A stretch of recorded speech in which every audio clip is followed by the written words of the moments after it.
Apache Airflow is basically an open sourced platform to programmatically author, schedule, and monitor workflows. You might have written scheduled jobs using cron, and you might have pulled your hair trying to figure out why a specific job didn't run last night. Writing and maintaining cron job is a huge pain. Airflow can completely replace the tedious cron jobs. Airflow uses directed acyclic graphs or DAGs to build and schedule complex data pipelines in an extremely simple way. What you see here is a graph which is directed and has no cycles, hence the name directed acyclic graph, or in short, DAG. In Airflow, every workflow or pipeline is basically a DAG, which in turn consists of multiple smaller tasks. Here are some of the key features of Airflow. It's purely Python. Gone are the days when you have to write XML or shell scripts. So even with complicated workflows or pipelines, you won't face any kind of difficulty. Secondly, it has a beautiful yet simple UI. You can easily manage, monitor, or schedule your workflows right from the UI. No more code changes. I'll be demoing you the UI pretty shortly. Airflow is completely open sourced and you don't have to pay a penny for any kind of enterprise fees. Also, you can directly contribute to their GitHub repo. This is the simplistic yet crisp Apache Airflow UI. On the landing page itself, it shows you the list of all the DAGs. Most of them here are example DAGs that Airflow provides by default, but it will also show you your own DAGs if you have any.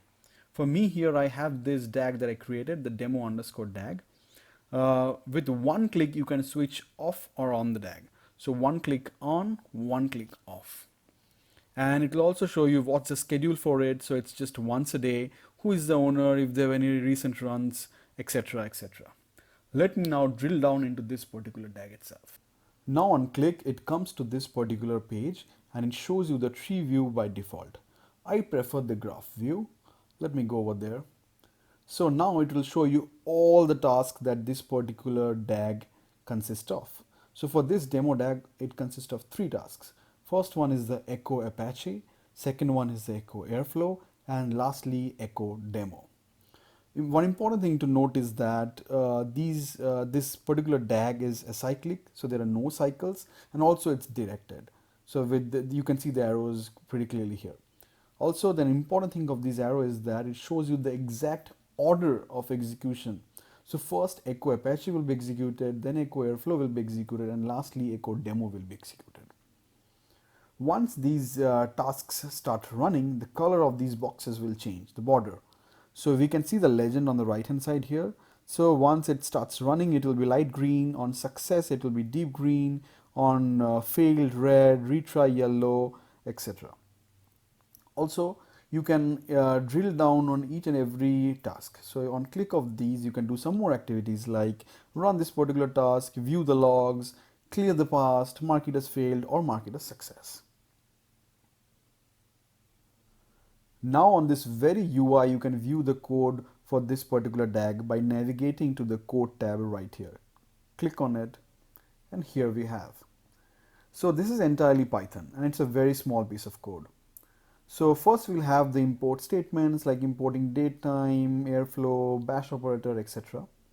Then we have the default arguments. There are many default arguments and I've just named a few, like who is the owner, what's the email, are there an email on failure, on retry, etc.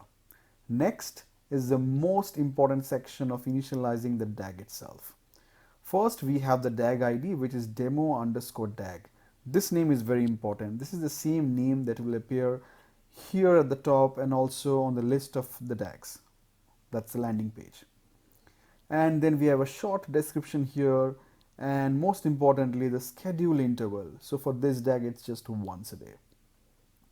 Now that the DAG is initialized, let's move on to the tasks. So on the graph, we had seen that there are 3 tasks.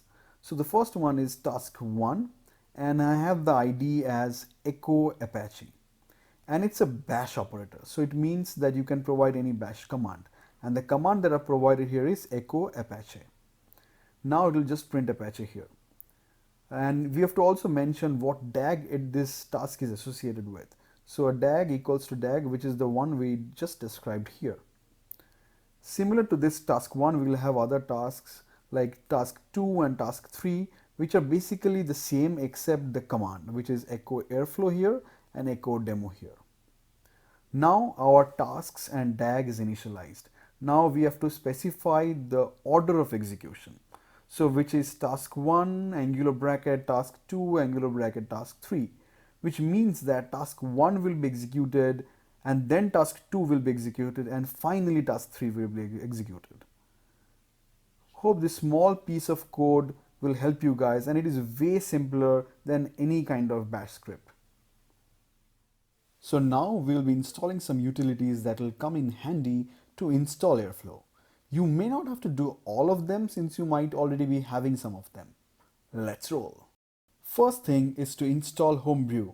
Homebrew is known as the missing package manager for macOS or Linux. It's a super useful tool. It helps you to install packages that you need that Apple doesn't provide by default. It's a very straightforward command.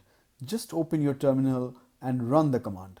So after this, you can install packages by simply writing commands like brew install x or brew install y. So it will install the X package or the Y package for you. Next is installing Python. So now that brew is installed, we can use that to install Python if you don't already have it. Airflow is completely Python based and we need Python on your machine for that. I'm currently using version 3.8. So simply run brew install Python and let brew do its magic. Simply verify the Python version by typing python --version on your terminal window. For me, it shows 3.8.5, which is the latest as per July 2020. I highly recommend using the latest version. Our previous command brew install Python will always install the latest stable Python version. Next is to install virtual environment. Virtual env is a tool to create isolated Python environments. Its major advantage is the ability to install modules locally which doesn't interfere with other environments.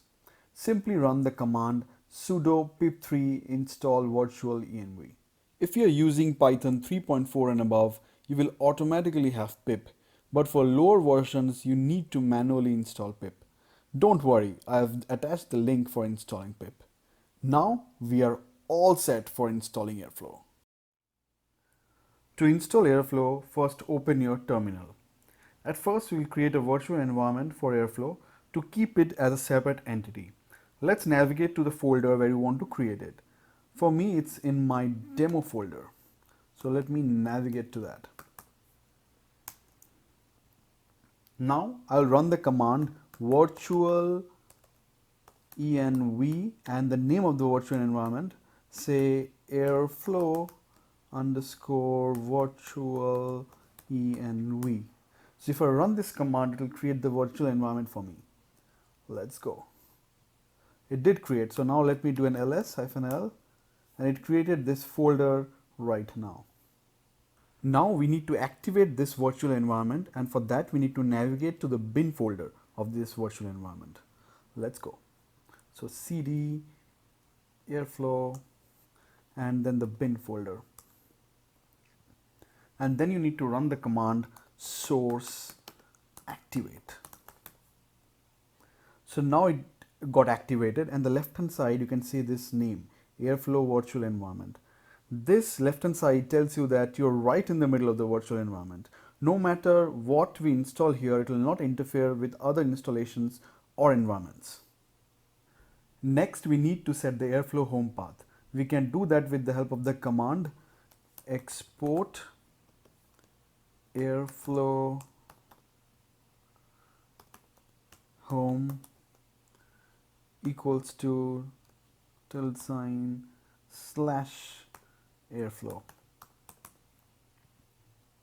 and enter. You can do an echo and see if it got set correctly by just doing echo $ and then this particular variable name.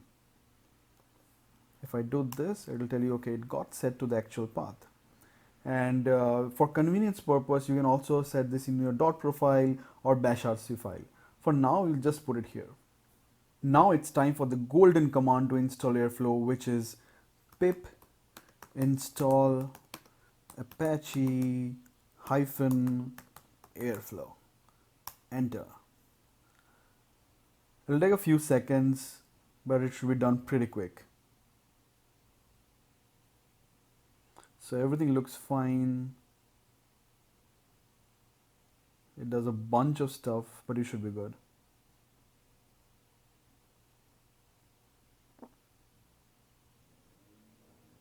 Few more seconds and it should be done.